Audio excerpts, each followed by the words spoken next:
Welcome to the Talent Transformation Podcast. Our guest today is Marteen Verleyen. He is the Systems and Analytics Manager at Deloitte. Marteen, welcome. Thank you. Thank you for having me.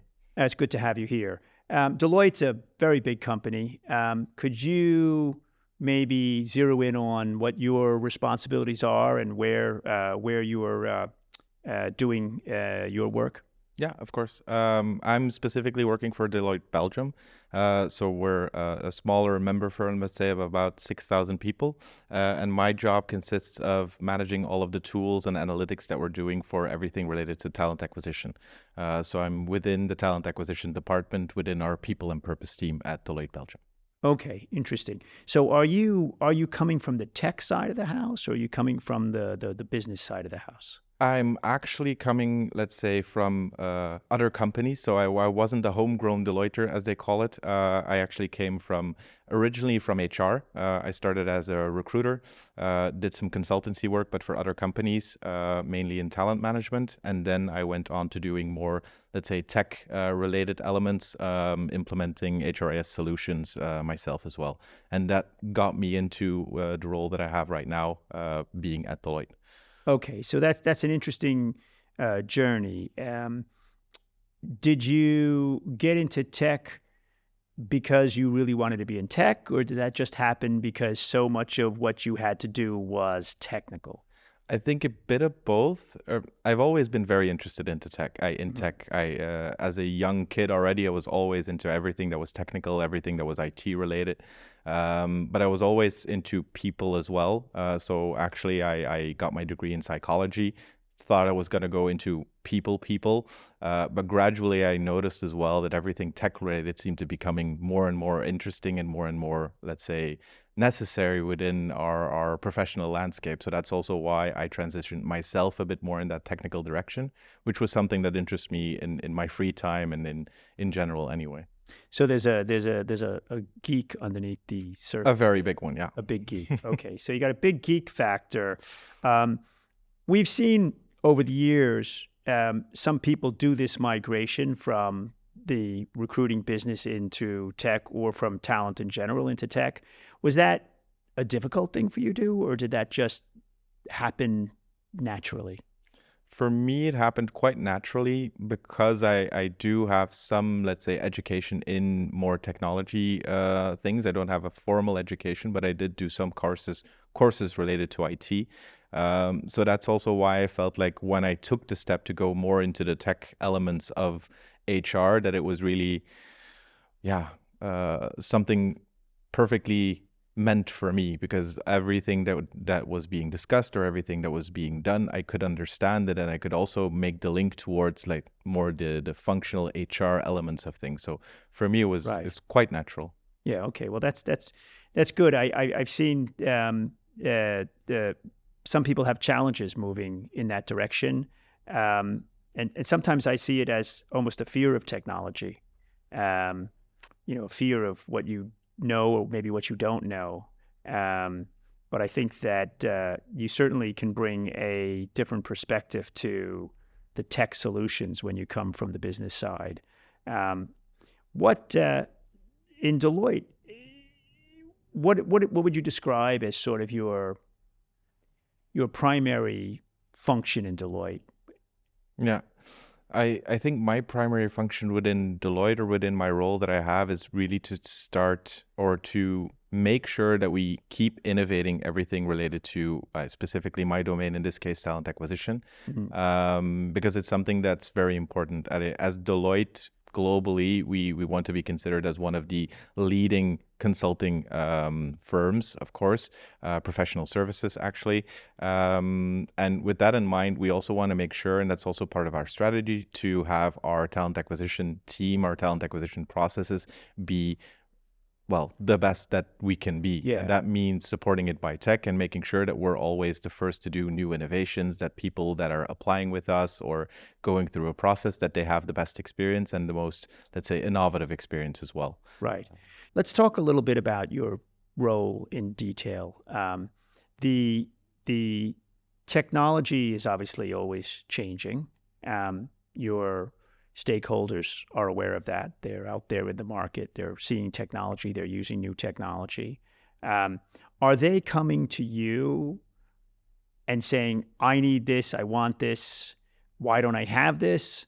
Or are you saying to them, you need this, you need to think about how to do this differently? So really, I'm sort of asking, is it a push or a pull for you? Yeah, I think from my perspective, it's a combination of both. Because our recruiters, our hiring managers, everyone involved in the process, let's say, they always have ideas of what could be changed to make their workflow a bit better, their experience a bit better. But of course, since they're not always that technical minded or they don't know what technologies exist, oftentimes those ideas might not be the best choice. So that's also where I think my experience helps me to guide them a bit in terms of what could be a better option or solution, or even trying to push their idea to the next level, because I know that the technology could actually support that. So it's probably a push and a pull, and making sure that we can get the information from all of the different stakeholders, our recruiters, our hiring managers, our candidates, because all of them have their different, let's say, journeys or experiences, and we want to make sure that we can optimize them and keep evolving them and making them better. It's interesting you said candidates. To what extent do you engage with the candidate? So we do have a number of ways that we can engage with candidates, and actually when we started our last project, we started up a candidate sounding board. Now, of course, it's very hard to go out into the market and contact random candidates. Yes. So that was not something that we did, but we did go on to, or we did contact, let's say, all of our recent hires. So people that were relatively recent, a candidate at Deloitte, and asked them what their experience was, what could have been better, what could have been different, what they were expecting, what weren't they expecting that was really positive or less positive.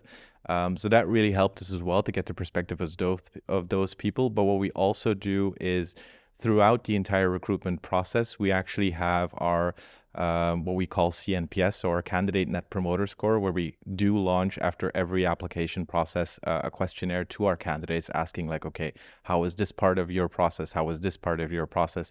Trying to gain a bit of insights into what went well, what didn't go so well, so we can also use that to further optimize our processes or our technology. Interesting. So beyond that, you talked about the hiring manager stakeholder. Yeah. Maybe you could describe that a little bit, and has that changed a lot over the last few years for you, particularly sort of pre and post COVID? I mean, has the hiring manager's expectations evolved over the last few years? And if so, how are you meeting that expectation, and are you trying to drive that expectation to a new level? I think with our hiring managers, at least in the last couple of years, it has changed dramatically, in the sense that it was also something that we realized that the hiring manager population within Deloitte Belgium in this case was very important, because they are also the driving force behind everything recruitment related. They are the demand for new employees. But of course, we want them to be very active and want them to be very present during the entire recruitment process, because we need their input. They're the only ones that can best evaluate who would be suited for their team. So actually, we did have a lot of interactions with our hiring managers, trying to gather a bit of information about what they expect, what they want, but also trying to train them or learn how a recruitment process should go, so that when a candidate has an experience with a hiring manager, an interview or whatever it may be, that they are also having a consistent experience. So we do have specific trainings for all of our hiring managers, making sure that they know what type of questions to ask, how to be able to sell Deloitte as well to our candidates, because of course in a let's say candidate-driven market, it's not always the company that is in the lead. It's often the candidate that has the choice of different companies. So we also need to make sure that Deloitte remains a very interesting opportunity for them. So we do have a lot of those trainings and trying to keep our hiring managers engaged.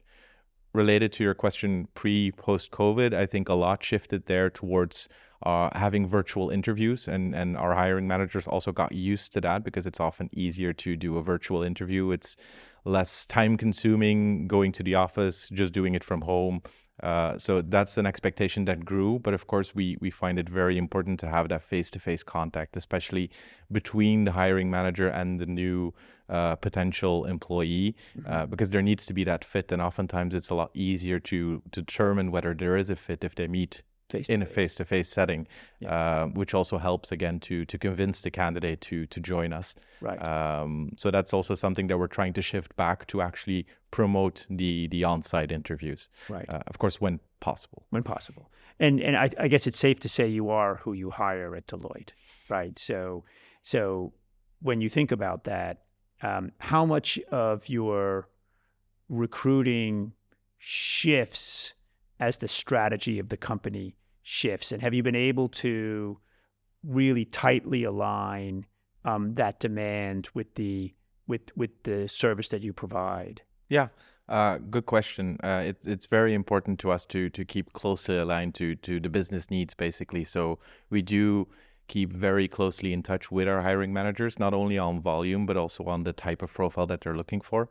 And of course, the recruiter plays a very critical role there, because we don't consider our recruiters to be just like the operational recruiters, but they're really considered to be trusted advisors to our business, making sure that they can actually advise the hiring managers on the type of profile that they're looking for, because maybe from their experience in the market, they know that that type of profile doesn't exist or is very hard to find or is very expensive. And so they can advise as well in terms of alternative profiles or trying to look from another angle to find the ideal candidate that would fit the business needs.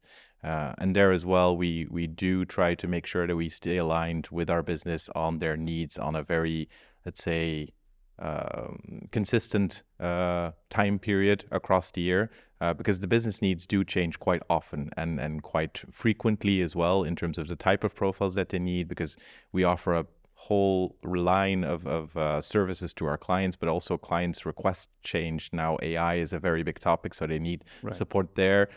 So we also need more AI profiles. So in terms of like what the client requests, we also have to adapt, or the business has to adapt their strategy. And then of course we as the recruitment team also have to adapt our strategy. So we try to stay very closely aligned, making sure that we can find the right profiles at the right time as well.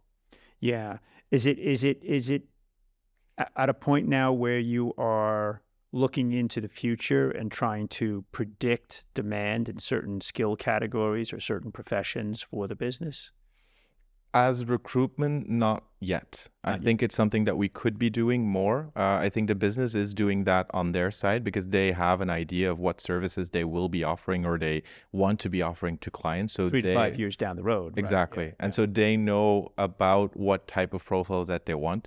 But from a recruitment point of view, it's not yet at that stage where we can really say in advance, okay, you're going to be looking for these types of profiles. And that's also why, for us at least, lead management or CRM has become so much more important, because we see so many people. And since the requests of the business or the needs of the business change so often, sometimes we see very good candidates that are not really a fit right now, but they might be very good candidates in the future. So our lead management has become so much more important to keep all of those interesting profiles warm, as we say, and make sure that we can pick them up as soon as we feel that the business has a need for them. Yeah, that's I think been critical to most of the very successful recruiting programs over the last 5 to 8 years, I would say. The ability to develop talent pools and have meet demand with resources that they've already developed relationships with. Do you do any forecasting when you send a trusted advisor to meet with a hiring manager? How much data do they walk in with? How much information from your existing technology stack do they come in with and say, well, for example, you want to do this in this market, this kind of skill, this is the type of thing that's going to take us 3 weeks. This is the type of thing that's going to take us 3 months. This is the type of thing we're not even going to succeed at right now. I think that's something that we've been changing up in the last couple of months, since we now also basically pair every recruiter with a dedicated sourcer. whenever they have their kickoff meeting with the business to say like, okay, this is a new position that we're opening up. We need X amount of people with those kinds of skills, that they go together to the business. And of course, before they go to the business, they do their research. So we look first of all in our own database, but we also look into LinkedIn Insights, etc., making sure that we get a bit of an idea of the market for those types of profiles. So from my perspective, the recruiter and the sourcer that are going to the business, they're quite well aligned or quite well versed in like the type of profile that we're looking for. We usually don't try to give like an indication of timeline. Of course, we do say like, okay, it's not going to be within the month that we're going to have this candidate on board, especially if they're looking for someone that has a specific language skill, maybe an international hire. Those processes tend to take a lot longer. But we do try to give them at least an indication of feasibility, and also try to steer them towards other opportunities, or check with them like maybe there are some specific companies that have a lot of those profiles with those skills that we can also leverage, let's say our LinkedIn insights to see, okay, which people are those, and how can we reach out to them. Yeah, you're in a tough market too. We are. A very tough market. Getting easier? Getting harder? I think it's getting easier at some points, specifically because we're trying to structure our processes in a way that we can do it more effectively, doing things faster, but also just more efficiently. But on the other side, it's also getting harder because especially within consulting, a lot of, let's say, our competitors are looking for the same types of profiles, and we need to be first. So that's also why we need to be fast, agile, trying to find those profiles, and of course trying to convince them as well that Deloitte would be the best option for them. So not only from, let's say, a recruitment point of view, we also need to make sure that all of our other talent management and benefit processes are in line, so that whenever we come to the moment that we are offering a candidate a job, that they're also convinced, exactly, that they're close convinced. The deal. Absolutely. Yeah. So what are you telling your stakeholders about AI? It's a difficult question, because for me, AI has so many meanings today. Just the fact that a lot of companies are selling everything as AI, where basically a lot of things are still just machine learning or some automation setup or some basic neural language processing elements. So AI is such a range of concepts today. I think what I tell my stakeholders is that we should be investing in it as much as possible, but that we should be very wary or let's say critical of what the exact AI elements are that a vendor is selling us or that we can implement. And of course, AI also comes with its challenges in terms of data privacy, in terms of all of those different elements. So we're careful about it, but we also don't want to miss the train. So it's something that we're really interested in, that we're investing more and more in, trying to see how it can further optimize our processes, how it can help our recruiters as well. But we're not jumping the gun. Yeah, we're absolutely in a hype cycle right now, and I think that sometimes that can be difficult to explain to stakeholders who suddenly get on the internet and use ChatGPT and then come back to you and say, "Well, why isn't this machine just doing all of this for me?" And well, one doesn't really lead to the other, but I think that across our customer base, mostly I would describe it as sort of an aggressive but measured approach to AI. It's important though to have the answers and the explanations for the stakeholders, right? To ensure them that you are proactive, but at the same time you are, responsible to what you deploy. Yeah. What are you most excited about over the next year or two in your own operation? I think, from my perspective, so we just made the move to our new ATS CRM, and we came from a tool that was very outdated. It was an on-premise solution. It had not a lot of functionalities, not a lot of flexibility, and now we do. So that opens up a world of opportunities for me as well to investigate, okay, where can we go from here? I think there's so many things that we can further improve. I love the enthusiasm that I've been getting from the recruiters and from the hiring managers in terms of the fact that we're offering new things, the fact that they can see more, have more insights, etc. But they keep coming with new ideas, with new requests. So that gives me a lot to do, a lot to think about, and I'm very excited to just see how far can we push this, how far can we go, what can we do, experiencing all of the new different technologies that are coming up on the market. So I don't think I'll get bored in the next couple of years. Yeah, well, that's good. You sound like you're in a good place. Definitely. That's great to hear. We'd love to have you back in the future to tell us the new things that you do now that you are on some new technology. Really, it's been fantastic having you here. Thank you so much for spending the time with us. Thank you. It's been great to talk to you. Pleasure.